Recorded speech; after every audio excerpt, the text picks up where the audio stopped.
Interesting you say that, because you actually, during your college years, you met Wiley and DJ That's why I stopped, yeah. Radio station in East London, in Bowl. Talk about pay as you go, Cartel, but as what you all achieved, you, Wiley, DJ Target, Flowdan. It's a lot. Iconic. You have, let's start with like Genius. Like, he owns Rinse FM. A lot of exciting things during that time, because Pay As You Go Cartel were around the same time as Roll Deep. Roll Deep, I think, came slightly afterwards. Roll Deep is Pay As You Go. So Wiley created Roll Deep, and he's Pay As You Go.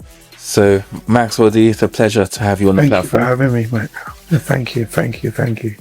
So you grew up in East London, and you were actually in the same school as Face from Heartless Crew? Yeah, that was in South London. So I'm originally born in Dulwich, and so Peckham and Leighton has been my upbringing most of my childhood.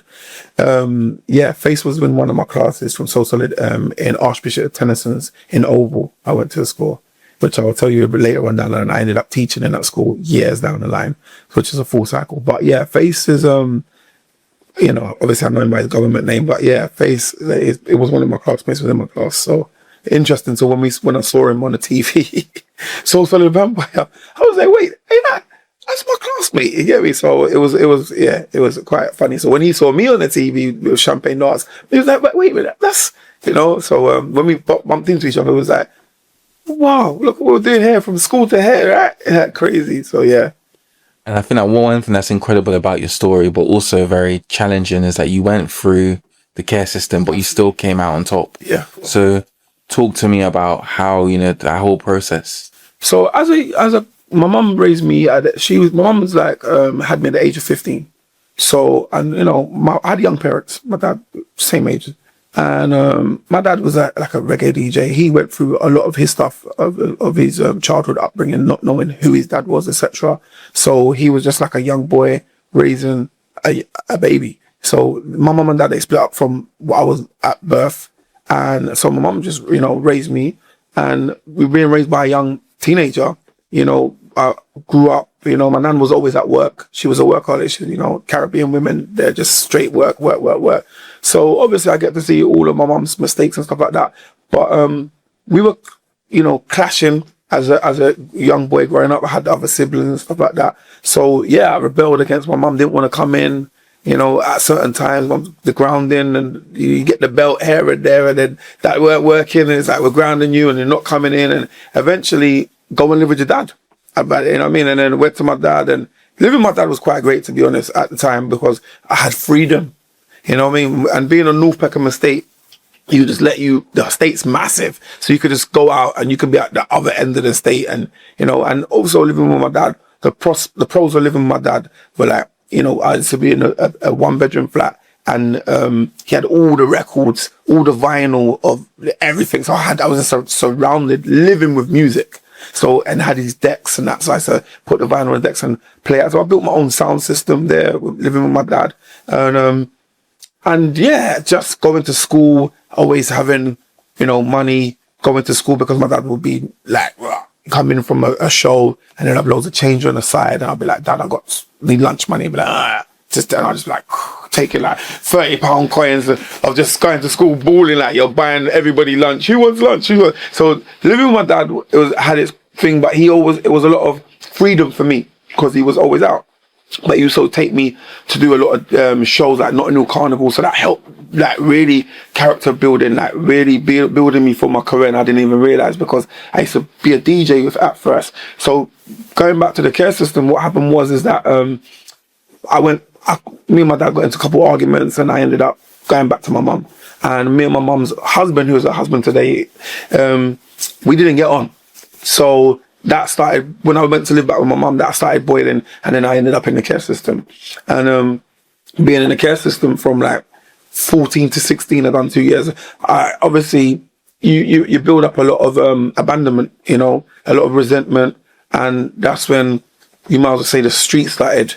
Brotherhoods, gang culture, crime activities, because I had a lot of freedom. I was feeling, I was anti-system by that time, because you're going into families and you don't fit in, you're like, I was the first family that social services sent me to was a Jew heritage family, so it wasn't so bad, but I was like, it's not your home's comfort, it's not your culture, they like pets, I'm not really an animal person. And then Another one, I went to another care place. I went to this woman. She was a religious woman. I couldn't have TV in my bedroom, like, and you know, it was strict. You have to be in at certain times. So that didn't work out. And then in the end, I ended up living with one of my friends who I used to hang around with on the street. His mum fostered me. So, and I was at hers, and you know, loads of respect for his mum and stuff like that. And obviously, I used to be in that household before, going and knock for him, going out playing. So that felt like home. But then I turned 16, and then they had to put me in independent living, which is like 16 plus at the time. So through the care system, I moved around a bit as well. So it was like, I've always, my whole life, even when I was with my mum, we've always moved around, you know, witnessing the domestic violence with my mum, through my sister's dad and stuff like that. We always used to move around a lot. So all my like childhood, I've just moving from pillar to post. I was never settled as a kid. So that means school got interrupted. There was no real focus on the academic side. I knew I was like this ADHD kind of guy, always excited and always things, but I never got to really study and pass my exams and do things properly. So by the time I got to like college, I was like, I knew music was always my thing. So so I'll stop there, because when I say college, that brings in a whole how I met certain people and how I developed into my career. So yeah, I'll let it stop there. It's really interesting you say that, because you actually, during your college years, you met Wiley and DJ Target. That's why I stopped.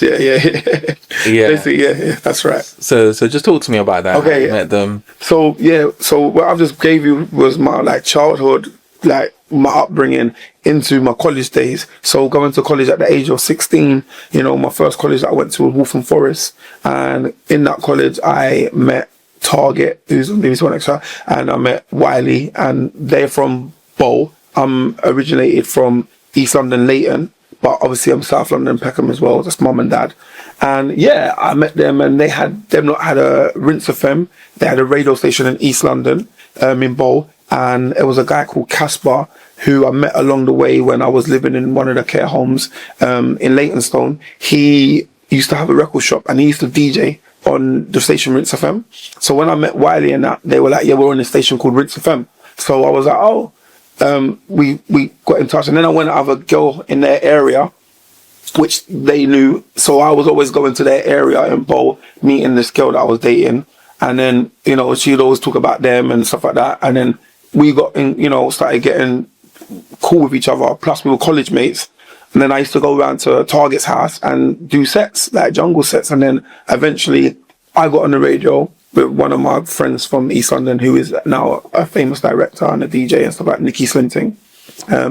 So me and him was like childhood like DJs and MCs, and we got on Rinse FM as a pair together, and Wiley and Target and other members were on the crew as SS Crew. So I knew them through college and radio, and that's how our journey began, as knowing each other.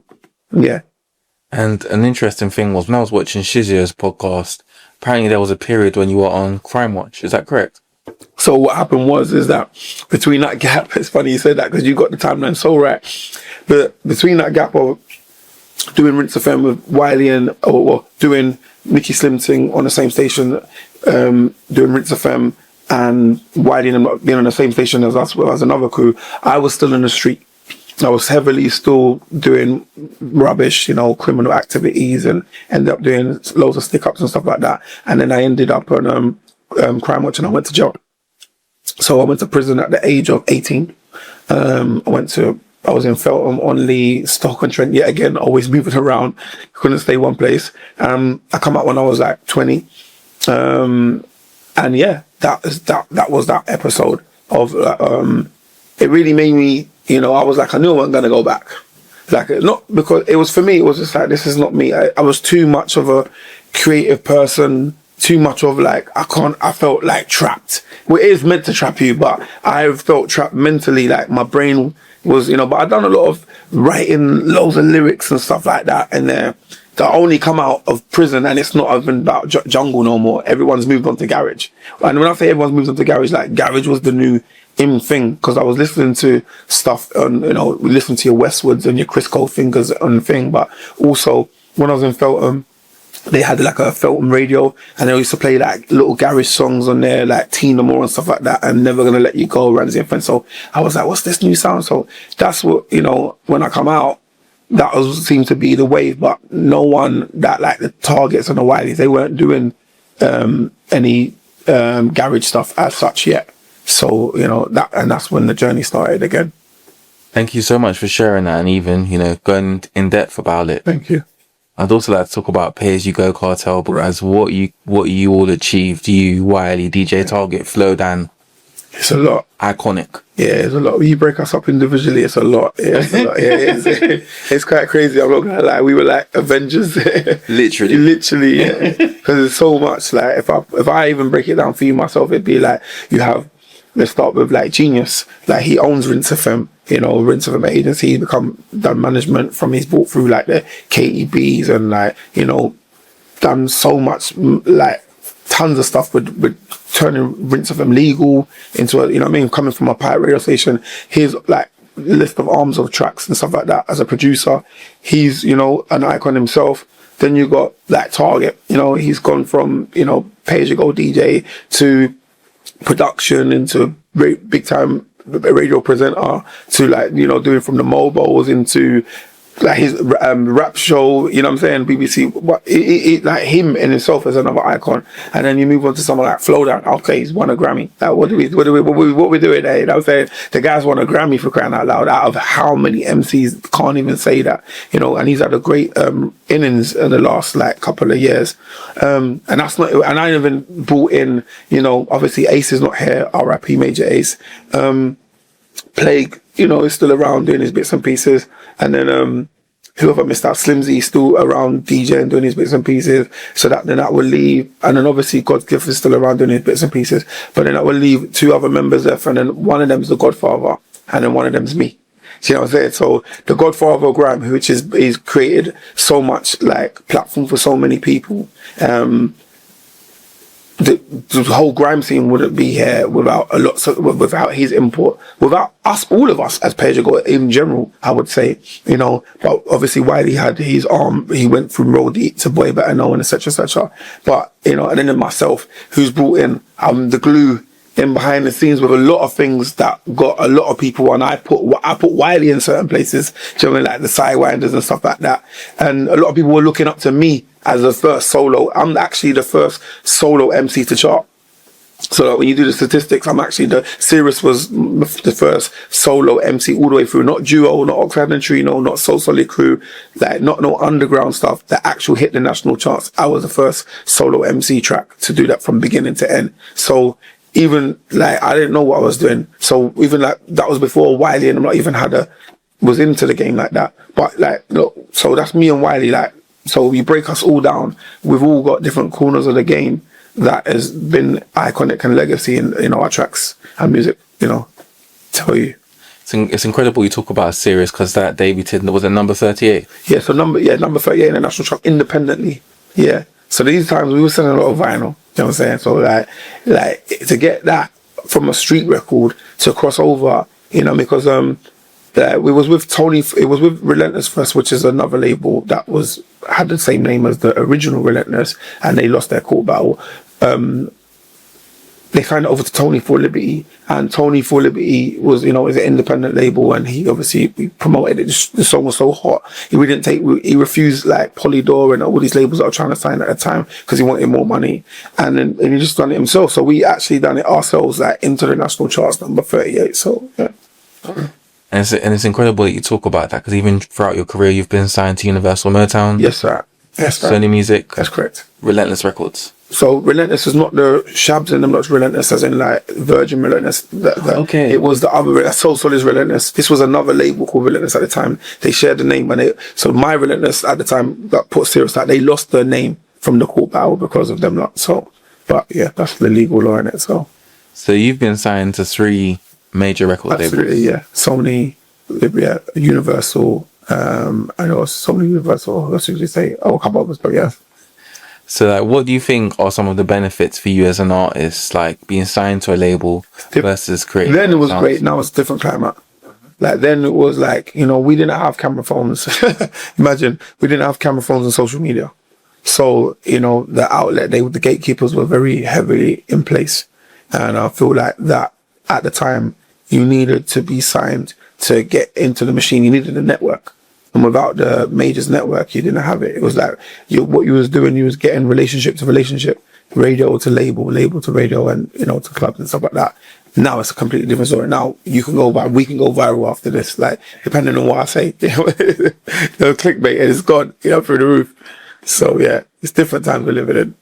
Thank you so much for sharing that. And I also think that, you know, the song Champagne Dance. Oh yes. When people think of Pay As You Go Cartel, they think of Champagne Dance. Yeah. Now, I actually listened to Champagne Dance and it was a brilliant track.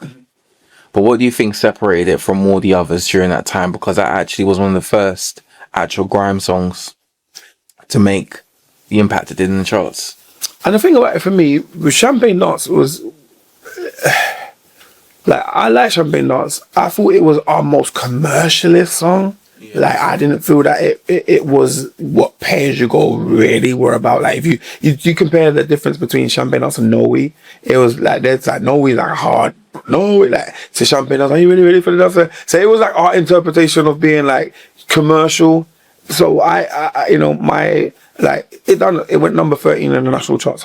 There's no way of denying that, you know what I mean? But I feel like the Pay As You Go movement and the energy of us lot and the impact of us, what we had in the game, helped push that, and being signed to a major was able to push us out there and do really good. And I mean, we sold more than other people in the first week. We had a hard week as well, you know, and we still got to number 13. So, but that sound even didn't sound like the regular garagey stuff that was out there. That was like Genius and Targets, you know what I mean? And yeah, so it was good.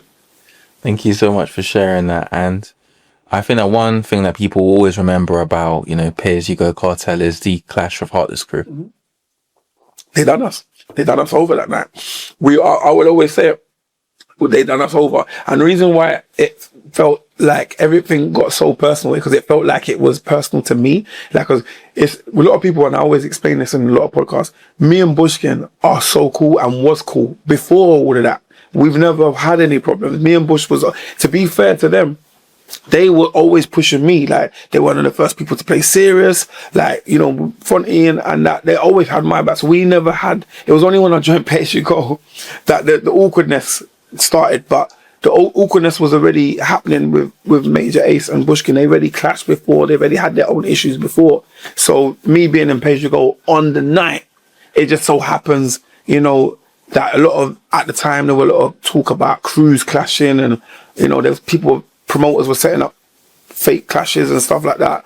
And I wasn't even booked for that night. I just come down to support the boys. Like, you know, they had another booking, because we were so many of us, we used to split up and do different bookings. You know what I mean? And I weren't booked at Watford that night. I weren't getting paid for that. You know what I mean? So I come down there, and, you know, I think Ace was like riling it up. We call it riling up the net. He was like riling up the crowd. But as towards the end of our set, because Heartless Crew were after us, and as he's down, I think Bushkin's kind of cotton on, like, yo, what's going on? So when I'm like giving him the mic, he's coming like, yo, and then so I'm like, what? You gave me the mic. I'm like, not for that. You know what I'm saying? That.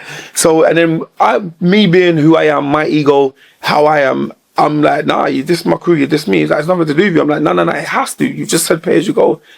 We're gonna have to get this on. But I'm a man that was so overly confident. So I went into that knowing who I am. Just like, what do you mean? I know I'm the greatest. Like, you know what I'm saying? But you underestimate someone like Bushkin. Bushkin is a stage man. He is a sound boy. He'll read the crowd. The anticipation for Heartless Crew coming on next. Like, hey, I know we were big, but Heartless Crew. You know what I'm saying? So it was a case of, these lot play dub plates. Sound, we're like a live machine. Pay As You Go are live. You can't put MCs against us. You know what I'm saying? Like that. But on a Soundboy one or a moment one-on-one between me and Bush, it was the crowd wanted to hear Heartless Crew.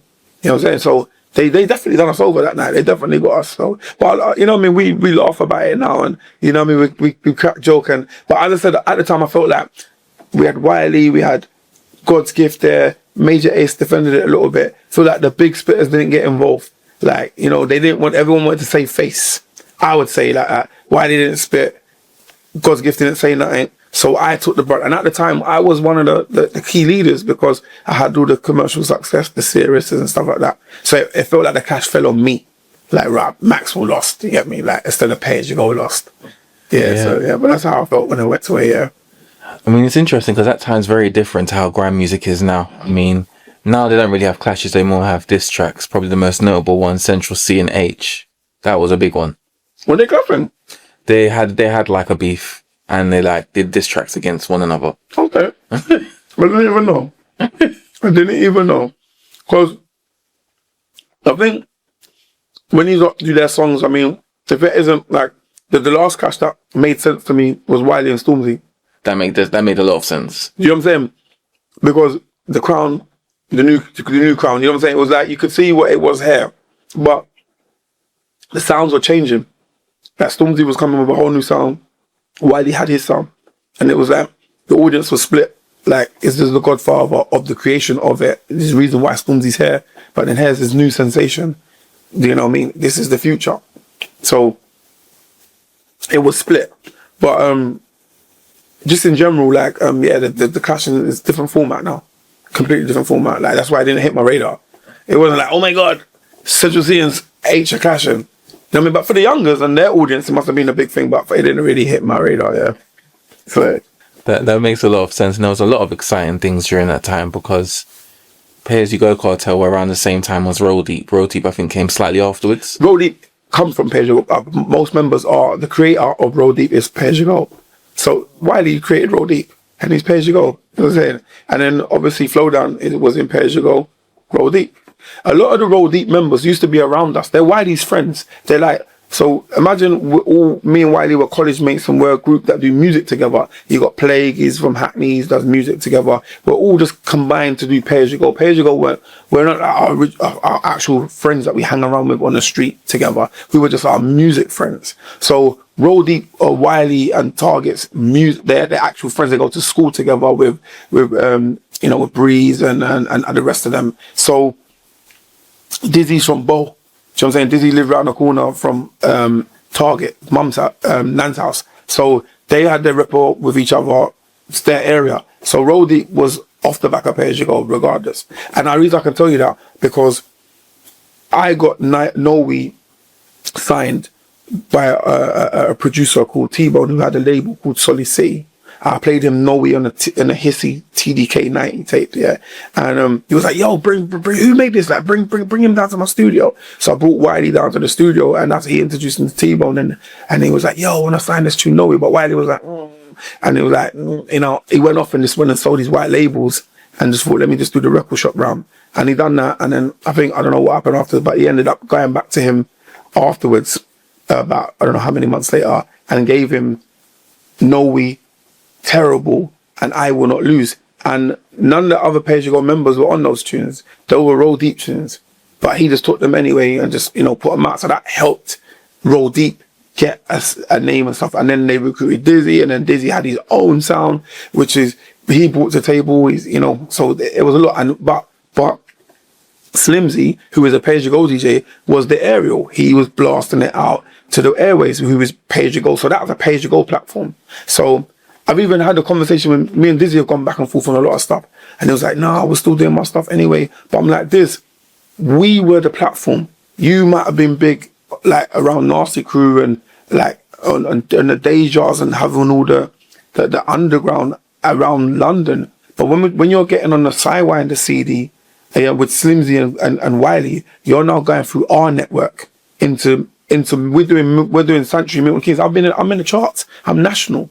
I've already hit the charts. So you're now doing radio, jumping off steps with national people. We've been in the charts with national. You're getting a platform. Yeah, you're good and you're talented and you come with what you brought to the table. But we're still giving you a window for people to hear and see you. Like when we put you on Sidewinder, like Sidewinder was Slimzy's birthday bash kind of thing. So Slimzy was like, yo, we got Dizzee coming on. I'm like, yeah, cool. Dizzee that. And we got that documented, So, but Dizzee was always going to go with regardless who brought him in. You know what I mean? He was a talented guy. It doesn't matter. He was never going to be stopped from coming, but he definitely come through our channels. And that was my way of saying it. So when he was like, yo, I created Grime. Everyone's saying it's Wiley and this. I already had my stuff. Wiley kind of heard my stuff. I'm like, I hear that, but you come through. I wouldn't know who you was if Wiley didn't bring you around me. You know what I'm saying? I wouldn't have known you existed. You might have been existing around the local things, but as I said, us man are already in the charts. But then look, Dizzee come out and become bigger than a lot of us, because in like he went further in his career, you know what I mean, and become a household name nationally, so and internationally. Well, one thing I would probably say that's probably different between maybe you and some of the other artists is a lot of the artists that are big now in grime, they've been able to really utilize social media. Yes. When you started, you were all huge, but social media wasn't around in the way it. So I was just probably thinking, you know, looking back at that era, because I would actually say in some ways it was much harder to make it as an artist in your era. Absolutely. Than it is now, because you can just like do like say a couple of bars.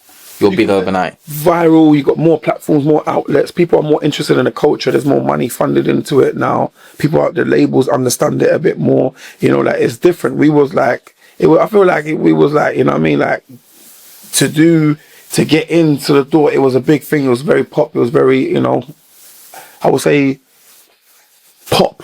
You know, that's the best way to wear it. It was very poppy into the commercial elements. And now when Sosa did come through, kicked off the doors, Oxide and Neutrino, like they kicked off the doors for our culture to come through. And then you got your Pay As You Goes, your obviously Heartless Crew, your Pay As You Goes, and then it just floods and you roll this, and the culture started building and building and building. Don't get me wrong, there was the Rodney P's and the rap stuff and going on, but the actual us going into the national charts, like So Solid on the Brits, you know, Pay As You Go, then there's more Fire Crew, then there's this one, and there's this sound, and it's garage, and it's grime, it's this, like that culture, you can't, you know, it wouldn't have happened without all of that stuff going on. So to get that level at that time with no social media, with no, come on, man, we you know what I mean, it was the streets were talking, we were baking hot. Thank you so much for sharing that. And I also think like one thing that people might not know about you worked with Ludacris. I did a remix. Me and Miss Dynamite, we done Southern Hospitality remix with Ludacris. It come out on his album Chicken and Bear, Def Jam UK, big up Semtex, he sorted that out at the time. That was an experience. That was my first international project, I would say. Yeah. So what was it like meeting Ludacris? So we didn't meet him. No, we didn't meet him. They gave us a remix. They thought Miss Dynamite, the hottest female in the country, Maxwell D, one of the hottest MCs, part of Pay As You Go, coming in the country, and they was like, "Yo, there's a remix that's up for you." So me and Miss Dynamite, we went in the studio and we put it down, man. That's incredible. Yeah, and it come out. So we didn't really get to meet him, but big up Ludacris, he pulled it out on his album, you know what I mean? They authorized it. You know, Chicken and Bear's a big thing, you know what I'm saying? So yeah, big up Ludacris, man, wherever you're there. Yeah. And another artist you've actually met is Kanye West. Yes, I did meet Kanye, yeah. This is different, yeah, man. So I performed on Friday Night Live, Channel 4. I remember the agency called me and they're like, would you come down and do this thing? I didn't even know it was going to be Kanye West till I got there. And then when I got there, they were like, all right, we want you to do this, basically be a backup singer, and we've got 3 other singers and we've got the guy, and it was his song Stronger was coming out at the time. So they were doing this Friday Night Live thing on Channel 4. And then I went down there because I was a part of this agency. And yeah, he was there.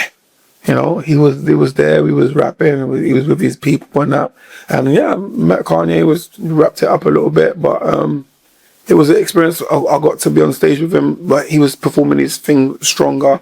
And that was it. That was an experience. But that was my thing. We took a couple pictures and stuff. And yeah, that was my experience with Kanye. Yeah, but that's it. That's all they're getting from me.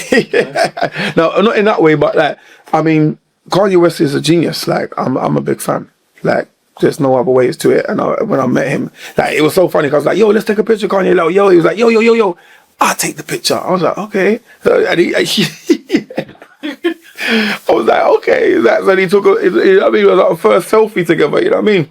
So, but it was cool though. It was cool. But, you know, I feel like at the time, he was walking with his, energy, you know what I mean? Like, of you know, Kanye energy, so. But it was alright, nothing negative to say about it. It was alright.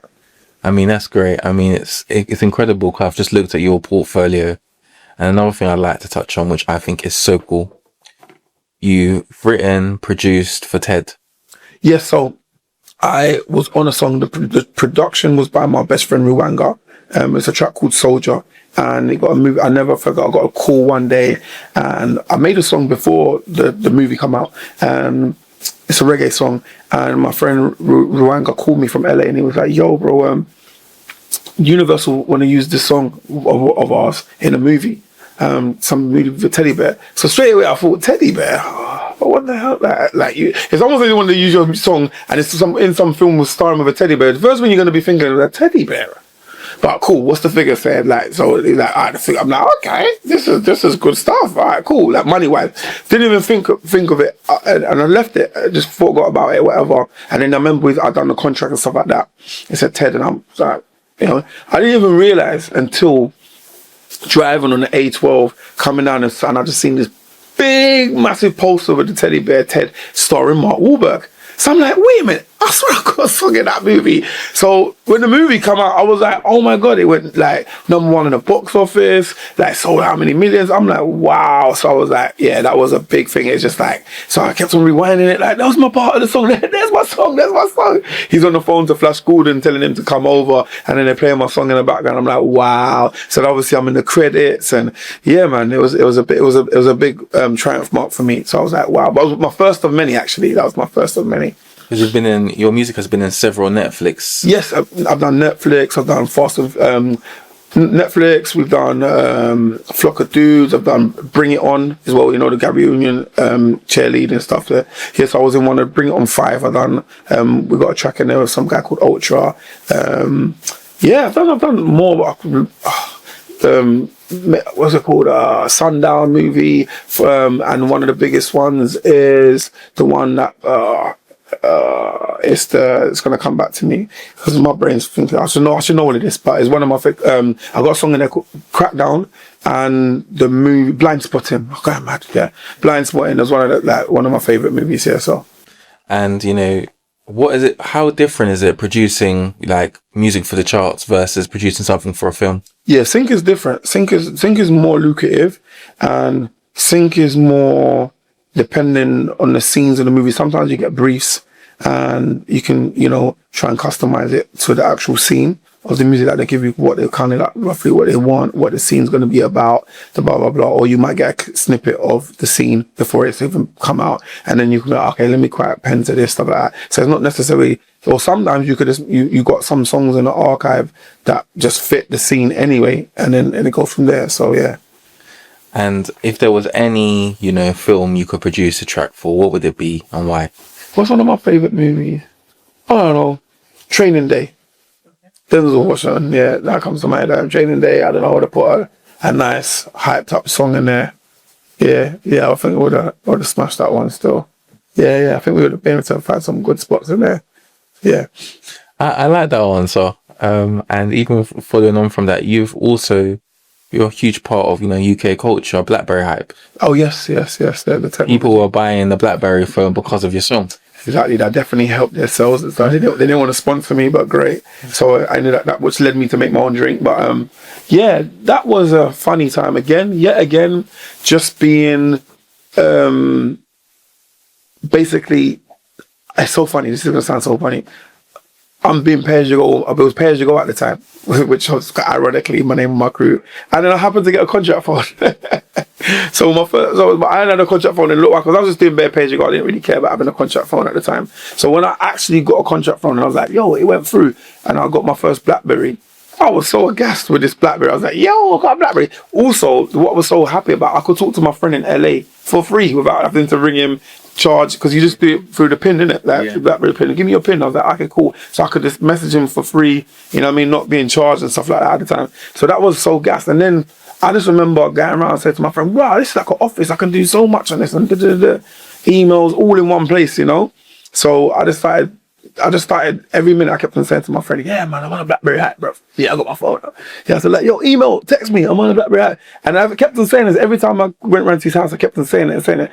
And then one day, my friend Nikki Simpson, was it Nikki Simpson? Or someone sent me, I had quite a few funky UK funky instrumentals on my computer, because I was, at the time, I was just freestyling over lots of funky instrumentals, throwing them out on putting them on SendSpace and then throwing them out on my Facebook, saying, yo, any DJs want to spin this, just spin it. You get me? I'm in creating mode right now. I'm not trying to sell anything. Just, you want a dub plate? I'll put your name in it, and you know what I mean. You can pay me for the dub plate though, but. And you know what I mean? And it was this way of promoting myself, just promoting myself and keeping myself current. So I remember hearing the Blackberry Hype instrumental, which is the Little Silver Different song. And I remember playing it and I was like, oh, and my friend said to me, yo, this song is like big in the clubs, give me a dub. And so I was like, yeah. So I went into my studio and I just pressed record and literally one take. And I was just gassing about my phone. I was just like, yo, I'm on a Blackberry. And it all just went from flowing. I had little pre-made radio lyrics I had in my head already.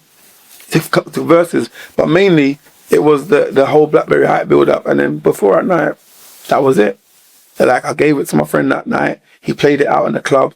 Everyone knew the instrumental. Everyone was getting the Blackberry was just kicking off. It's just like a match made in heaven. And then before you know it, everybody started buying Blackberries. So, you know, when sometimes everyone started buying Blackberries, I tried to contact Motion, because I still owned Blackberry at the time.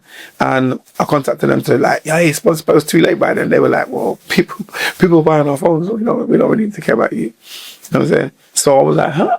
So a guy that I knew from Leeds, his name was Rampant. He was like to me, what do you know about intellectual property marketing? So I'm like, what do you mean? He's like, yo, buy a trademark it. So, but you can't trademark a fruit because it's Blackberry. So I had to do the initials BB Hype, which was Blackberry Hype. So I had a trademark for that.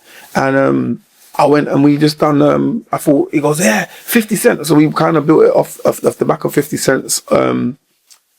He sold vitamin water to Coca-Cola, you know what I'm saying? So he done his thing, and he's like, so I thought, yeah, let me follow the blueprint, because I was reading heavily 48 Laws of Power, 50th Law. So I was really in that mindset at the time. And I was like, yeah, you know what I'm going to do? I'm going to get my trademark. I'm going to let's go into an energy plant and get some Blackberry Hype energy drinks. So done a little cover art design. The first prototype was funny. I had my face on the can. That was the first one. That was just wrapped up.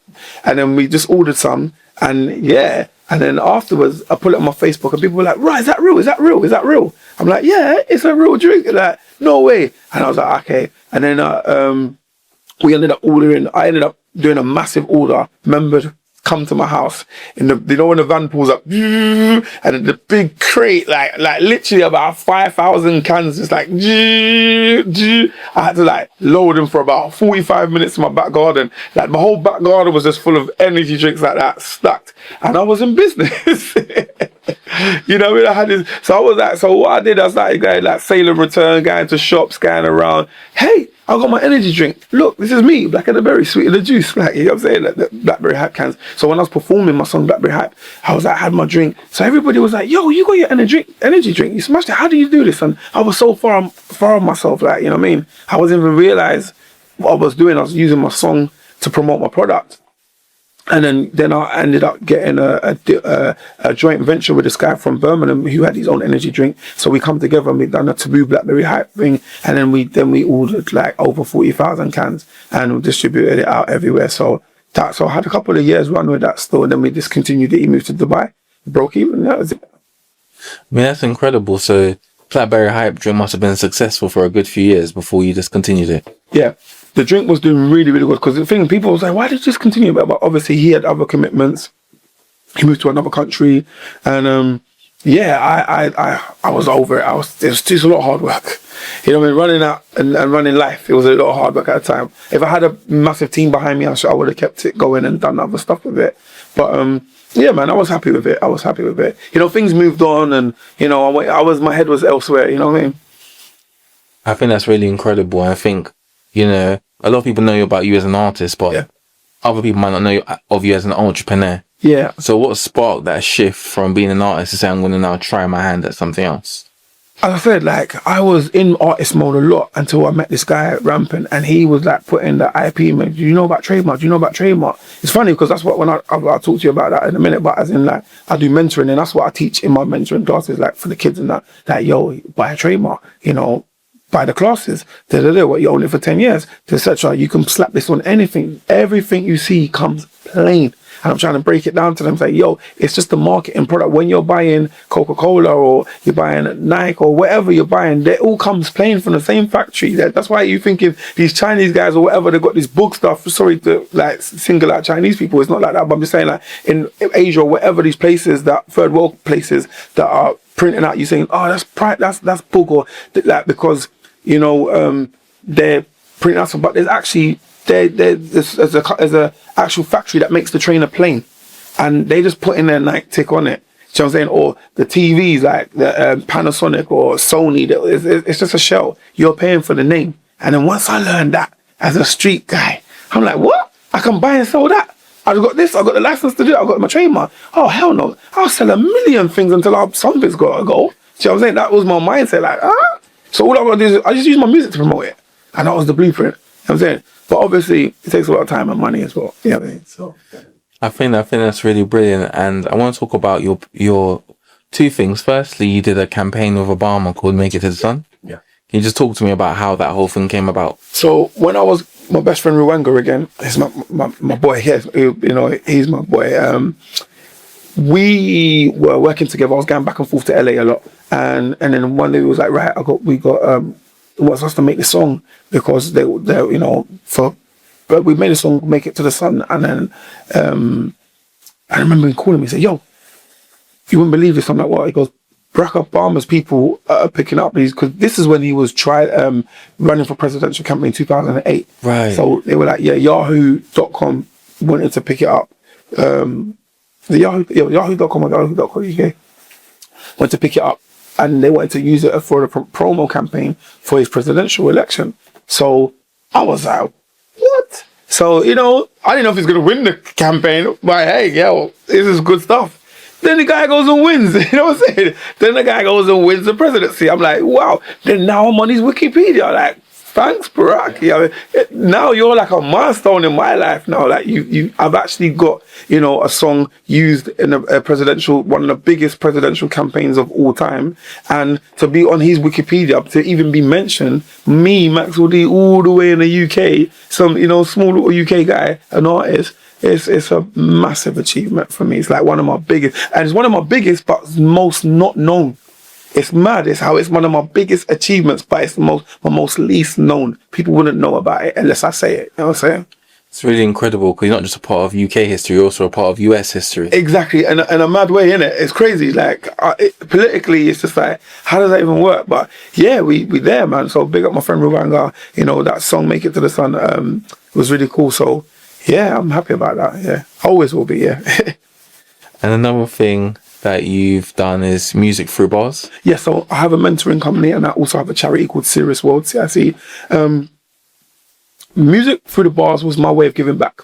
It was all my years, or 26 years of being in the music industry, all the knowledge that I had. I just wanted to help the next generation. I wanted to help people, and I thought, how could I do it? Also, you know, I have a son. My son is 18. Growing up with a boy who watches you and watches the scene and watches everything. I want to like looking at what is my legacy? What do I want to leave for this boy? Do I just want to leave him that my dad was a great musician, and you know, I can play his songs, and you know, he's giving me some money to. No, I wanted to leave a bit more of a legacy for him, and to be somebody that helps and change people's lives. You come across me along my timeline, I've been able to change people's lives with information, knowledge, time, presence. So it was my way of giving back. So I set up a mentoring company, a music mentoring company, and then I started. And on my first actual workshop was in a prison. Yeah, I done like the Mount prison. You know what I mean? And I've been to prison, so it's like a full cycle. So that was a big achievement as well. And then going inside on the other side of the prison, not being locked up, going in there, delivering it to prisoners was really amazing. It was special. So that even geared me up even more. So then I was wanting to get into it deeper. So I started working in schools to get a bit more, you know, knowledge around the kids and stuff. And get my teaching gear up, and so then I started branching out into universities and schools, and then that's been me for the last over 4 years. I've been doing that for now, so that's like a side project that I have, as well as I do the music stuff as well. So what have been some of the biggest success stories out of your project? For the music through the bars? Yeah.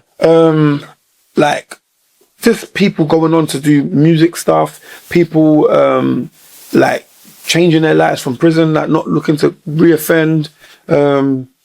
Just like even universities, like people that continue to come to me and still seek advice and counseling through, you know what I mean, being consultants and people for it. It is something that you can't explain, that it just feels right.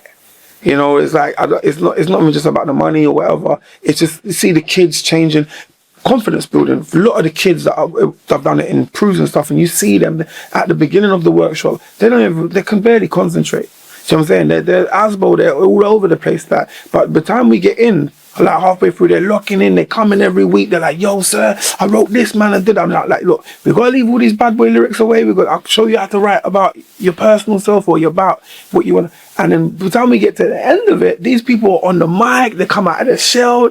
I'm like, look at that. Look what music does. You know, look what we've done. It's 8 weeks and we've got them.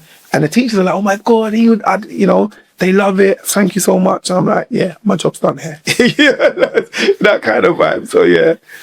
And as a pioneer in the grime industry, yeah, what are your thoughts on the current evolution of grime and drill music now? I'll be honest with you. I changed my frequency a long time ago, because I work with kids, because I work with a lot of the public. And for me, I got children, and grime is great. I love it. I'm a part of it. I am, you know, we help create it. So it's not something I would ever turn my back on. It's just that for me, like not say I see it as a young man's game. I just kind of see it as like, I love listening to it, and I just feel like it's not my place to be in it as a contender, to be still trying to swing my sword in the grime thing. I feel like coming in and featuring and doing songs here and there and linking up here and there. But would I literally do a grime project myself? I doubt it, because I feel like I am more of just I'm not just about grime. I'm an artist that's got different paintbrushes, and I like to paint different genres of music. So I feel like grime was my essence and we created it, but I feel like I personally evolved from it. But how do I like the scene now? Love it. You know, I talk to Chip all the time. He's one of my favorites. You know, like there's a lot. I've got a lot of favorites. You know what I'm saying? Like, that I love it. The drill stuff. I'm on the business front of it and where it's taking it around the world. So proud of it. I'm so proud of it, and I also feel privileged to know that when we started to where these guys are at now, if we go from Soul Solid, Pay As You Go, Heartless Crew to Central C, look what's going on here. When we started, we all dreamed of wanting to be international, but there was no setup. The world wasn't ready for us. You know what I mean? The world wasn't understanding UK music like that. You know what I'm saying? They weren't accepting. The times have changed. So all us kicking down the doors to make other people, you know, calling to make other people run. So to get to where Central C and that is now, to be contending on a worldwide stage and be respected as a UK artist, I'm gassed. I'm all for it. I'm proud. I'm just so proud. I'm just like, look what we've done. It's incredible, like how the scene's evolved. But even when I even see like how you've also evolved from, you know, being an artist to, in so many ways, doing all of these iconic things. So it moves on nicely to my next question, is that, you know, you're a father of 3 children, right? Yes, right. So like, how does being a father now make you like consider your approach to your own legacy? Yeah, you do check yourself a lot. You put the mirror up a lot. I have a responsibility. Like, I can't just be willy-nilly like out there just saying reckless stuff. Like, at times I wanted to just be like, you know, like the old you will come and he's like, whoa. You have a lot of people looking up to you. You're not that guy no more. You're just not him. You know, you're so I look at things, I have a different approach about things. You know, the industry is always cutthroat here and there, and it can be very frustrating. But at the same time, I'm grown. I won't be crashing out on the internet. You won't see any of that stuff from me, because as I said, there's people looking up to me that, you know, I have a responsibility to lead my people. So I want to be contributing to the best way I can, so people have got something decent to look up to. So when people might know Maxwell D when he was 21 to Maxwell D in his 40s is a completely different human being. You know what I mean? I was a young street kid, just come out of prison, coming with the arrogance of what I knew. Like now I've got experience. I'm not going to be talking the same stuff like that. So I don't want to be caught in the same bracket. Like, yo, bruv, he's a big man still talking a load of, still doing a madness. So nah, that's not who I am. So yeah. I really respect that. It's really powerful as well to even see that journey. Thank you, man. Yeah, appreciate that. I think another incredible thing is, I believe was it the Spiral? Yes, in Spirals, yeah. You were a positive role model. Yes, I got nominated for Role Model of the Year last year. It was a very big achievement for me. To even be, nominated and to be acknowledged, it was a massive thing for me. I appreciate it. It was like very special.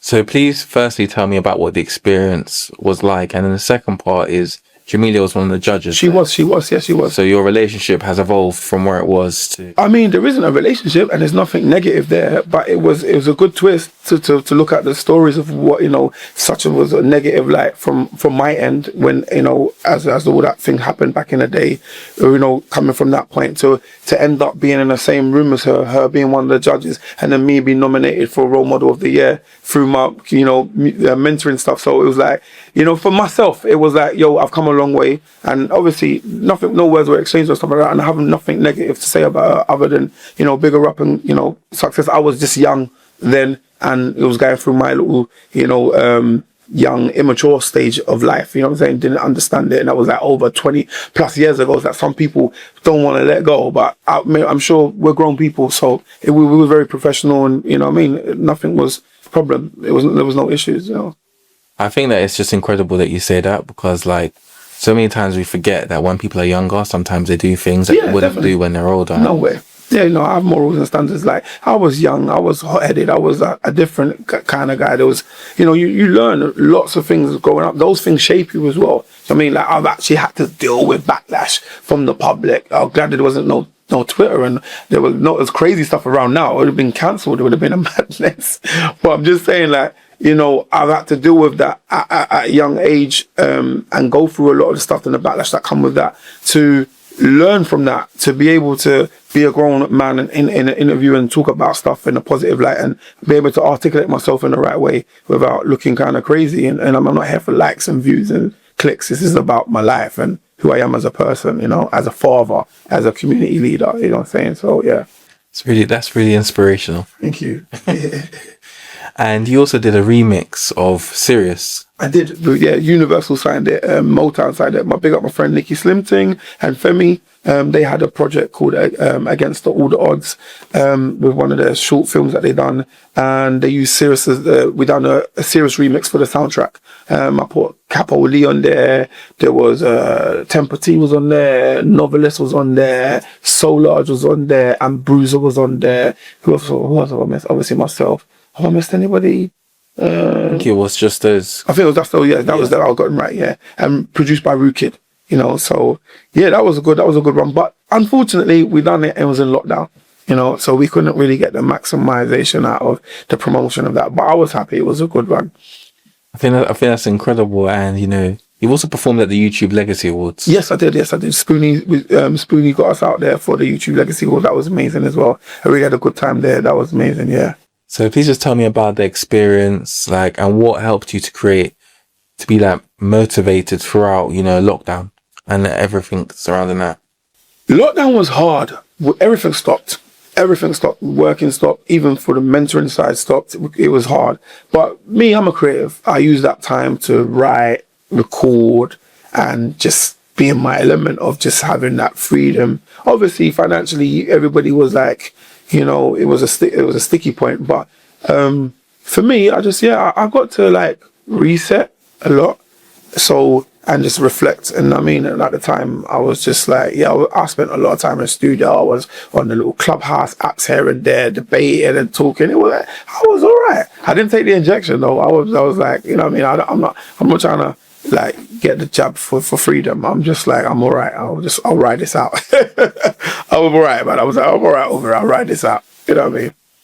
And I think that's really cool. And I think that you've also performed at Garage Nation, which you saw. The O2, yeah, the O2 Arena. Yeah, man. Again, big up Garage Nation. They got us in the O2 Arena. And my first time in the O2 Arena twice. I've done the O2 Arena twice now in front of over 20,000 people. It's just wow. Like, wow. Because, you go to concerts and you watch people in concerts in the O2. Then who would have thought that I'll be on the O2, on the stage, performing to people, and a beautiful night. And I've done it 2 years in a row. And it was just like, yeah, you can't be better than the O2. I mean, like, mum, I made it. Something like that, So, yeah, it was amazing. I think you've achieved so many amazing things. So one of the first things I wanted to ask you was if there was 3 bits of advice you'd give your younger self, what would it be and why? Circle. The company you keep, so important. So important. Learn more things, to educate myself with more things. I feel like there was a lot of stuff that I wish I learned about back then, like I wish I read a little bit more. I wish I was reading about the business side of it, because it's a music business, there's the music, but there's also the business. I really wish I educated myself more on the business side of it then, those stages. And one more thing I would have said, don't let any of it go to your head, because, nothing lasts. Nothing lasts. Because there were moments where I thought this would never end. And you have a rude awakening when I've been lots of up and downs in my career. So I would have said, yeah, don't let anything get to your head. Stay humble and pick your circle right. Yeah, that's what I've been. I think that's really incredible and 3 very powerful life lessons right there. Thank you. I appreciate it. It should help a lot of people. Definitely. And also I'd like to ask you, in terms of, the hottest artists in grime and drill, who, in your opinion, were some of the best artists right now? So I'm always going to roll with Chip. He's my favorite. Like, he's always going to be my favorite. I mean, I do love Scorcher. I think Scorcher's great.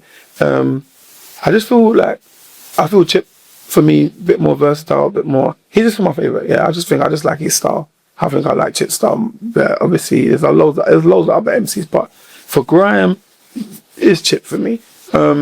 Drill. Do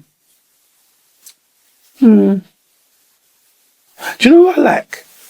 I like a lot of people, but as I'm getting into a certain space, I switch off a bit. I'll tell you what I want, and I'm going to put this out there. I want to challenge a lot of people as in artists. I know you're from the streets. Cool, we're all from the streets. I know you've done X, Y, Z. I know this man's got that. I know that man's done this, and he's got waps, and they got things, and they got the trapper. I get all of that, but I want to know about you.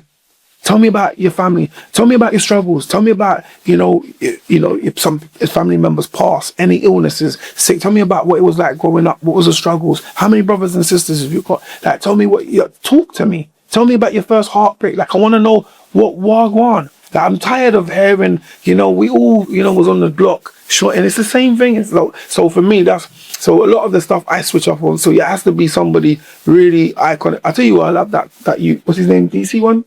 Oh, yes. Bad boy artist. Bad. Now that's new. I know. Oh, do you mean DC3? Sorry, DC1, DC3. Yeah. Sorry, bro. DC3. Love him. And obviously, Dave's going to be my ultimate favorite. I think Dave's number 1. Like, period. You lyricist, UK artist, hands down. Like, don't chat to him. Like, you just can't. The guy's special. Like, I think that's what we started out there to produce them kind of artists here all day long. I think it's incredible what you're saying, because when you look at people like Dave, he comes out with a song like Location, Rain Dance, and he comes out with something like Black. He's come from a good stock. And what's funny? I was when visiting my friend in prison. He was visiting his brother, so I got to reason with him, and I saw his mum and stuff, and I thought I could see he comes from good stock. You know what I'm saying? Like, Dave, he comes from good stock. So the brief encounter that I've had with Dave, and I was like, yeah, he's not, he reflects on his music stuff, but he's actually a good kid. You know what I mean? I respect and rate him. Yeah, definitely. I've got high admiration for Dave. Thank you so much. And the last question I'd like to ask is, please tell my audience about the projects you're going to be working on over the next couple of years. Yes, definitely. So obviously, anyone out there that wants any more workshops, me to come to their schools, any teachers out there, any community leaders that need music mentoring in the schools. I'm still heavily active out here musically, but also in my part-time I like to do loads of workshops. So you can check my mentoring company out, or check out my website, officialmaxwellD.com, or my mentoring website, musicthroughthebars.com. But also I've also now got a residency, which is I've taken events to a different place now, where I do live events with live band. Soul Mama Restaurant is in Islington at the moment, and where people can come down, Caribbean food, eat and watch the live show. I just sold out last night. I had a throwback. I had Wayne Marshall there last night. You know, I performed new tracks off my album. Even my music to this day is completely different. I got my Emotional Intelligence album. If you go out there and check it, it's out now. It's on Spotify. It's more about personal. It was about my divorce, about my marriage, about, you know, life and my children and loads of different stuff. And that is my recent album. I performed some of the tracks off the album live, as well as I'm also using it as a platform for up and coming artists to come and showcase their talent as well. So I do that monthly. So I'll be in there for the next 6 months, once a month. The next one's in August the 20th. We've got a soca artist coming in from St. Lucia, and then also I have a new album dropping next month, and I've gone back to my roots a bit. It's like a British Jamaican thing, but the album's called Social Issues. Okay. Yes, it's not. See, my whole concept, Emotional Intelligence.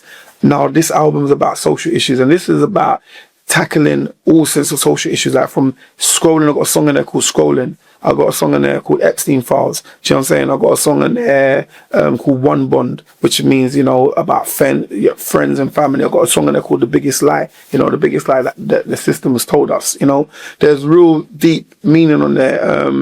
Never judge a book by its cover. It's loads. It deals with lots of different social issues. There's a song in there called Love Money, you know, and that was this is the direction I'm trying to move in with concepts for music and stuff. It's like, all right, we know I can grime, I can spit verses, I can talk about all the negative past stuff I've done to make me seem macho, and like not even make me seem macho, but just to fit in.